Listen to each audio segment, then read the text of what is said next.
લગ્ન સમિતિનું હું ખૂબ ખૂબ આભાર વ્યક્ત કરું છું. આજે મને અહીંયા જે માન અને સન્માન આપ્યું છે એના બદલ. બીજું કેવું કે આ સમિતિના દરેકે દરેક નીચેથી લઈને ઉપરની ટોચની વ્યક્તિ સુધી કે જેને છેક પાયામાંથી મહેનત કરી છે એ દરેકે દરેક વ્યક્તિનો આભાર વ્યક્ત કરું છું.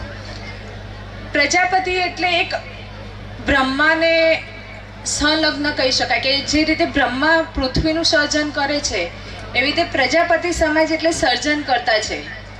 માણસનો જન્મ થાય ને ત્યારે પણ પ્રજાપતિ સમાજની જરૂર છે અને માણસનું મૃત્યુ થાય ને ત્યારે બી પ્રજાપતિ સિવાય એનું કામ પૂરું થવાનું નથી. એટલે આપણને ગર્વ હોવો જોઈએ કે આપણે પ્રજાપતિ સમાજના સભ્ય છીએ અને પ્રજાપતિ છીએ, બસ એ વાતનું ગર્વ હોવું જોઈએ. બીજી વસ્તુ મારી તમને બધાને અહીંયાથી એક એવી અરજ કે જો ક્યાંય પણ તમે જે પણ ફિલ્ડમાં છો, જે પણ ક્ષેત્રમાં છો, ત્યાં તમારી પાસે કોઈ પણ પ્રજાપતિ માત્ર જ્ઞાતિથી આવે છે તો એને બને એટલો સાથ સહકાર આપજો. જરૂરી નથી કે એ માત્ર આપણા ઈડર તાલુકાના જ હોય અને જ્યારે ઈડર તાલુકાના હોય તો એને આપણે કહેવાની જરૂરત જ નથી રહેતી. એના માટે આપણે જેટલું બને એટલું તન મન અને ધનથી સહકાર કરીએ સમાજને આગળ લાવવા માટે. અને સમાજમાં એમ કે આપણો એક એવો વર્ગ છે કે જેને હંમેશા જરૂરી નથી કે તમે એને પૈસાથી જ મદદ કરો.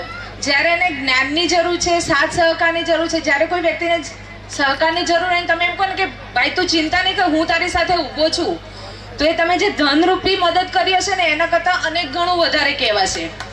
એટલે આપણો સમાજ અત્યારે ઘણી રીતે પ્રગતિ કરી રહ્યો છે અને આપણે આની અગાઉના જે સમૂહ લગ્ન જોયા અને આજનું જે સમૂહ લગ્ન જોયું આપણને પોતાને એવું અનુભવ થાય કે ના ઘણી રીતે આપણે પ્રગતિ કરી રહ્યા છે. આપણો યુવા વર્ગ જે છે તન મન ધનથી આમાં સાથ સહકાર આપી રહ્યો છે. તો દરેકે દરેક ફિલ્ડમાં આપણા સમાજના લોકો છે અને એક જ વિનંતી કે જ્યાં પણ તમે છો ત્યાં પ્રજાપતિ સમાજને આગળ લાવવાનો પ્રયત્ન કરજો. પ્રજાપતિ સમાજ માટે બની શકે એટલું કાર્ય કરજો. મને અહીંયા આમંત્રિત કરી એ બદલ સમૂહ લગ્ન સમિતિનો ખૂબ ખૂબ આભાર.